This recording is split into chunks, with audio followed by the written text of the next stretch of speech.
Good morning, students. So now today I am going to continue the topic, that is heat capacity and specific heat capacity. As in my previous lecture I have already given the definition of heat capacity and specific heat capacity. Still, I am going to repeat it. This heat capacity is denoted by capital S, and this is equal to delta Q upon delta T. So where delta Q is the amount of heat supplied to the substance to change its temperature from T to T plus delta T. So heat capacity is defined as the amount of heat supplied to the substance to change its temperature from T to T plus delta T. So heat capacity is equal to delta Q upon delta T, and this heat capacity is denoted by capital S. Now heat capacity is defined as the amount of heat absorbed or rejected by the substance to change its temperature from T to T plus minus delta T. अगर heat जो है वो absorb हो रही है तो T plus delta T होगा, heat reject हो रही है तो T माइनस डेल्टा टी होगा, यानी चेंज कितना होगा, delta T. So capital S equal to delta Q upon delta T. Now the next is specific heat capacity. This specific heat capacity is denoted by small s, and this specific heat capacity small s is equal to capital S upon small m. यानी specific heat capacity is equal to heat capacity per unit mass, and this is equal to 1 upon m, and s is equal to, from equation 1, this is delta q upon delta t. So small s is equal to capital S upon m is equal to 1 upon m into delta q upon delta t.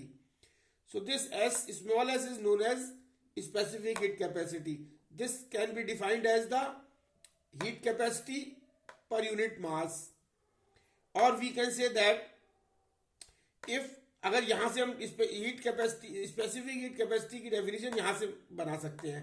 If m is equal to 1 unit, यानी mass of the substance is 1 unit and change in the temperature is 1 unit, then S is equal to delta. Yeah, if m is equal to 1, delta T is equal to 1, then small s will be equal to delta Q.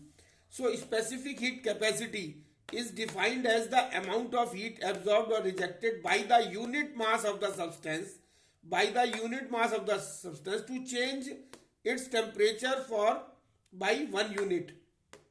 And the SI unit of specific heat capacity is Joule kg minus 1 Kelvin minus 1, or Joule per kg per Kelvin. This is the unit of specific heat capacity. Now here in this case we have taken the mass of the substance in kg. Now if we take the mass of the substance in moles instead of mass in kg, then we can define heat capacity per mole of the substance. It is heat capacity per kg है, heat capacity पर kg है. और अगर हम इस मास kg की जगह जो है वो मोल में लेंगे तो then we will call it as a heat capacity per mole of the substance, and this heat capacity per mole is known as a molar specific heat capacity of the substance.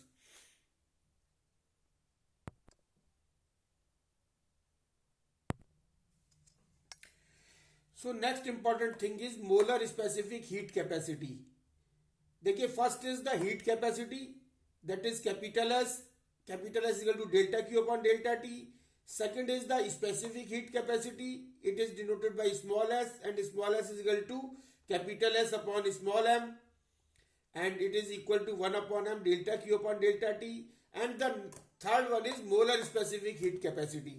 देखिए if the amount of substance is taken in terms of moles, अगर substance जो हमने लिया हुआ है, जो material लिया है, वो अगर उसका जो अमाउंट लेते हैं वो अगर मोल्स में है instead of mass in KG, अगर केजी की जगह उसमें मोल्स में उसका सब्सटेंस का अमाउंट लेते हैं, then this specific heat capacity is called as molar specific heat capacity.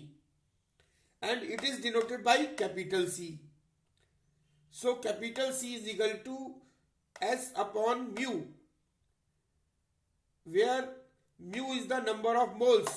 Mu क्या है? Mu is the number of moles. Mu is equal to number of moles. Mu क्या है? Number of moles. तो C is equal to S upon mu, यानी heat capacity upon number of moles, और 1 upon mu S की जगह हम लिख सकते हैं delta Q upon delta T. So C is equal to 1 upon mu delta Q upon delta T. This is equation number 3rd, and this C is known as molar specific heat capacity.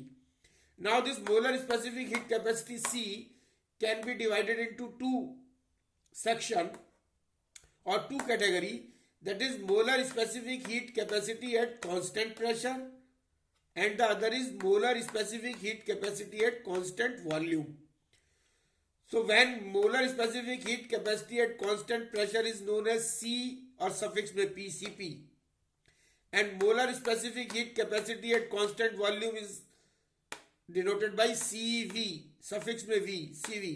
So CP and CV. CP is the molar specific heat capacity at constant pressure. CV is the molar specific heat capacity at constant volume. Now, if the gas is kept under constant pressure during heat transfer, it is said to be CP, molar specific heat capacity at constant pressure. And if the gas is kept under constant volume during heat transfer, it is said to be CV, or molar specific heat capacity at constant volume. तो CP और CV क्या हो गया? If the gas is kept under constant pressure during heat transfer, यानी जब हम किसी substance में हीट ट्रांसफर कर रहे हैं और उस ड्यूरिंग दैट पीरियड अगर if we keep the pressure as constant, then that specific heat capacity is known as specific heat capacity, molar specific heat capacity at constant pressure. And if the gas is kept under constant volume during the heat transfer, then this heat capacity is known as molar specific heat capacity at constant volume, CV. The SI unit of molar specific heat capacity is joule per mole per K.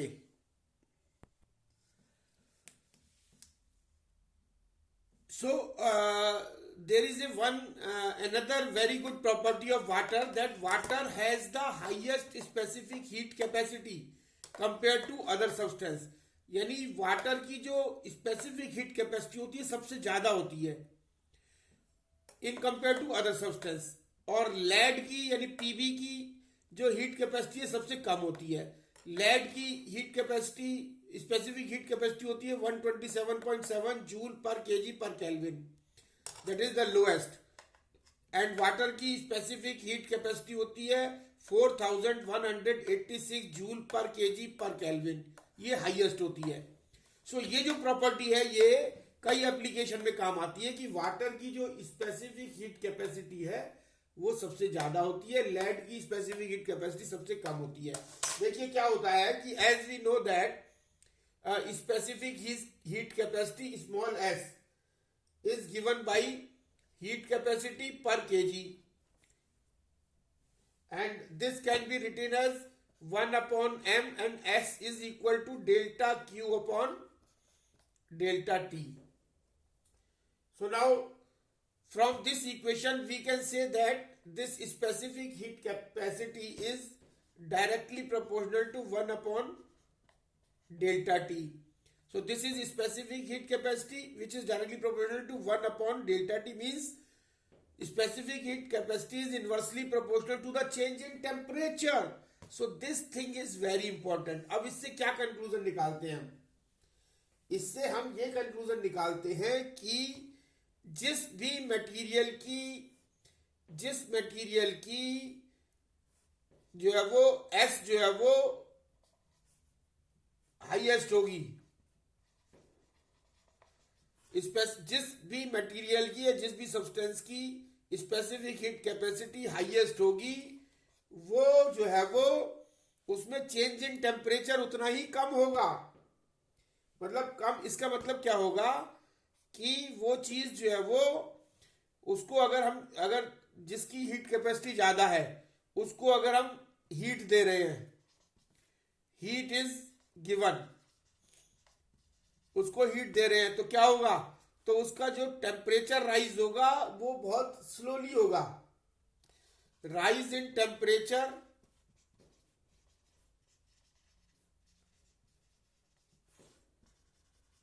Will be very slow.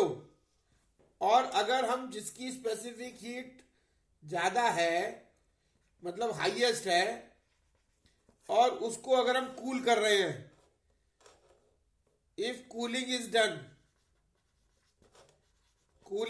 मतलब temperature जो है वो, heat जो है वो उसमें से निकाल रहे हैं, हीट रिजेक्ट हो रही है, कूलिंग इज डन, अगर कूलिंग कर रहे हैं, हीट निकाल रहे हैं, तो उसमें जो जो हमारा कूलिंग जो है वो भी स्लोली होगी।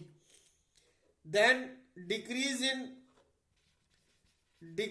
इन टेम्परेचर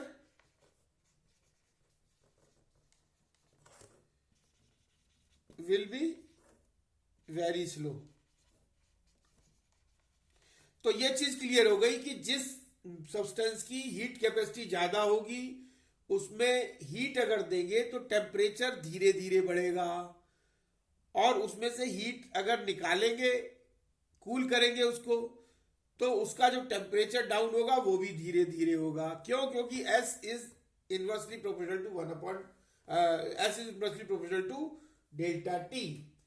तो इसका मतलब क्या हो गया कि ये जो एप्लीकेशन है ये हमारा यूज होता है कि it is clear that water has highest specific heat capacity compare to other substance. So for this reason, water is used as a coolant in automobiles radiators, as well as heater in hot water gas bags. यानी water का जो use है हम automobile radiators में as a coolant करते हैं। क्यों? क्योंकि इसकी स्पेसिफिक हीट कैपेसिटी ज्यादा होती है, इसलिए इसका जो टेम्परेचर जो डाउन होता है वो धीरे धीरे होता है।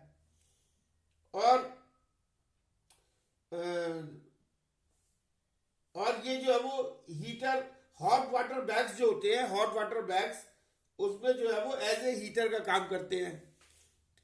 क्यों? क्योंकि स्पेसिफिक हीट कैपेसिटी ज्यादा होने की वजह से उसमें टेम्परेचर डाउन जो है वो धीरे धीरे होता है। So owing to its high specific heat capacity the water warms up much more slowly. तो इसका मतलब हाई स्पेसिफिक हीट कैपेसिटी होने से वाटर को जब हीट किया जाता है तो वो धीरे धीरे गर्म होता है। देन द लैंड या earth during summer and consequently wind from the sea has a cooling effect. So this is the reason that why in desert areas the earth surface warms up quickly during the day and cool quickly at night. They warm quickly during the day and cool quickly during the night. क्यों? क्योंकि उनकी जो है वो specific heat capacity कम होती है। तो specific heat जिसकी कैपेसिटी कम होगी वो जल्दी कूल होगा और जल्दी ही जो है वो वार्म होगा।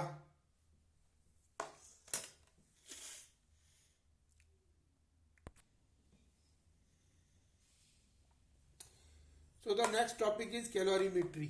सो कैलोरीमेट्री क्या होता है? Calorimetry means measurement of heat, और the process used for the measurement of heat is known as calorimetry. यानी वो प्रोसेस जो यूज किया जाता है किसमें? हीट को मेजर करने में, उसको हम कैलोरीमेट्री कहते हैं।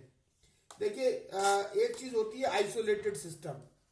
तो ये आइसोलेटेड सिस्टम क्या होता है? आइसोलेटेड सिस्टम मतलब जिस सिस्टम पर कोई और इफेक्ट ना आ रहा हो वो आइसोलेटेड सिस्टम कहलाता है। यानी a system is said to be isolated if no exchange or transfer of heat occurs between the system and its surrounding. अगर कोई सिस्टम हमारे पास है, सिस्टम का मतलब कोई भी मटेरियल किसी बीकर में रखा है, वो that is known as system. अगर उस सिस्टम में there is no exchange of transfer of heat between the system and the surrounding, then the system is said to be isolated system. When different parts of an isolated system are at different temperature, अगर मान लीजिए isolated system है, ये isolated कोई system है, इसके different parts हैं, तो ये इसका टेम्परेचर कुछ अलग है, इसका टेम्परेचर अलग है, इसका टेम्परेचर अलग है, तो क्या होगा कि जो हीट ट्रांसफर होगी वो हायर टेम्परेचर से लोअर टेम्परेचर की तरफ जाएगी। So when different parts of an isolated system are at different temperature, a quantity of heat transfer from one part at higher temperature to the part at the lower temperature। तो इसका अगर मान लिया जाए इसका टेम्परेचर 90 डिग्री सेंटीग्रेड है और इसका 40 डिग्री सेंटीग्रेड है, तो हीट ट्रांसफर कहाँ होगा 90 to 40, and the heat lost by the part at higher temperature is equal to the heat gained by the part at lower temperature।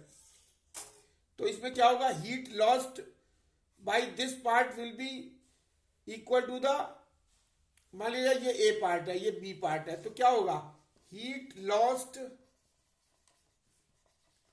Bye part A will be equal to heat gained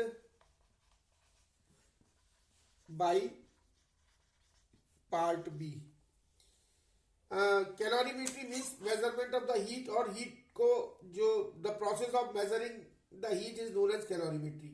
Now when a body at higher temperature is brought in contact with the another body at lower temperature, the heat lost by the hot body is equal to the heat gained by the colder body, provided no heat is allowed to escape to the surrounding। तो ये कब होगा, जबकि हमारी surrounding से कोई भी heat transfer नहीं हो रही है, और जब हम एक हॉट बॉडी को कोल्ड बॉडी के कांटेक्ट में लाते हैं तो हीट ट्रांसफर हॉट बॉडी से कोल्ड बॉडी की तरफ होगा, और जो हीट जो बॉडी ए जो हायर टेम्परेचर पे है उससे जो हीट लॉस्ट होगी वो जो बॉडी बी जो कम टेम्परेचर पे है उसके हीट गेन के बराबर होगी। अच्छा, the device which is used for the measurement of this heat is known as calorimeter. So calorimeter क्या होता है, कैलोरीमीटर एक मेटेलिक वेसल होता है, एक इस तरीके का एक मेटेलिक वेसल, ये कैलोरीमीटर है। Calorimeter is the device which is used to measure the heat of the substance। Calorimeter is the device which is used to measure the heat of the substance। और calorimeter क्या होता है, it is a device, it is a vessel of the copper या aluminium का बना होता है। ये vessel जो होता है किसका होता है, कॉपर और एल्यूमिनियम का एक वेसल बना होता है, and it is having a stirrer, और जो इसमें इसके अंदर एक शेक करने के लिए एक स्टायरर होता है, स्टायरर जो वो भी कॉपर और एल्यूमिनियम का होता है, ये भी it is also made up of copper and aluminium. The vessel is kept inside a wooden jacket. अच्छा, ये जो वेसल है ये एक वुडन जैकेट होती है, उसके अंदर रखा जाता है। This is a wooden jacket. उसके अंदर इस कैलोरीमीटर में जो ये जो कॉपर और एल्यूमिनियम का जो वेसल होता है उसको एक वुडन जैकेट में रखा जाता है, which contains heat insulating material, जिसके अंदर और यहाँ पे जो है ना हीट इंसुलेटिंग मटेरियल होता है, यानी सराउंडिंग का कोई इफेक्ट ना पड़े इसके अंदर, इसलिए यहाँ पे हीट इंसुलेटिंग मटेरियल डाल देते हैं। अब वो हीट इंसुलेटिंग मटेरियल कौन सा होता है, ग्लास या वूल, ग्लास और वूल, ये हीट इंसुलेटिंग मटेरियल है, ग्लास और wool. The outer jacket act as a heat shield. तो ये जो बाहर वाली जैकेट है ये हीट शील्ड का काम करती है, मतलब ना तो हीट को अंदर जाने देती है और ना हीट को बाहर आने देती है, and reduces the heat loss. There is an opening in the outer jacket through which a mercury thermometer can be inserted। अच्छा, आउटर जैकेट में यहाँ पे एक ओपनिंग होती है, यहाँ पे एक ओपनिंग लगी रहती है, और यहाँ से जो है वो हम एक ये थर्मामीटर जो है वो यहाँ पे लगा देते हैं, थर्मामीटर जो है वो लगा देते हैं। और जो इसमें प्रिंसिपल यूज होता है, heat gained is equal to the heat lost, and this by using this principle we can measure the heat, v specific heat capacity, and specific heat capacity C is equal to होता है 1/m delta Q upon delta T. So with this formula we can find out the specific heat capacity.